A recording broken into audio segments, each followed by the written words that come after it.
দেখো আমাদের এখন যাচ্ছি রাস্তা ধরে, এটা হচ্ছে উড়িষ্যা। এখানে আছে নদী, নদীর পাশ দিয়ে আমরা হেঁটে যাচ্ছি।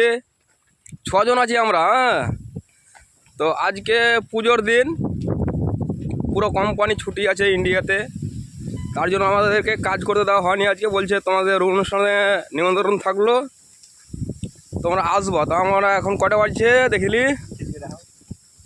এখন বাজছে 2 মিনিট কম 12টা। এটা আমাদের শোন ভাই হলো, এই দেখুন এটা আমার শোন ভাই, এটা আমার শালা হলো এটা। আর শ্বশুর ঘুরন, এটা আমার শ্বশুর হলো।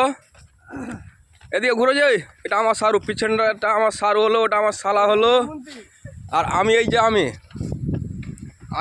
মানে প্রধান বক্তা। তো আমরা যাচ্ছি অনুষ্ঠানে, তো যেতে হবে, যখন বলেছে তো না গেলে তো হয় না। রাস্তা ধরে যাচ্ছি নদীর ধার দিয়ে। তো বলছে আসবেন, খাওয়া দাওয়া করবেন, করে টোরে চলে যাবেন। বলছিলাম যে 2 টাইমের খাবারটা দিলে বেশি ভালো হতো, তো আমাদের পয়সাটা খরচা হতো না। তো বলছে না, 1 টাইমের খাবারটা দেওয়া যাবে। আমরা বলছি ঠিক আছে, যখন 1 টাইমের খাবার দেওয়া যাবে, তো আমাদের একটু অসুবিধা হচ্ছে, যে ফের রান্না টান্না করতে হবে, রাত্রে রান্না বান্না করে খেতে হবে, নাহলে ফের না খেয়ে মারা যাবো সব।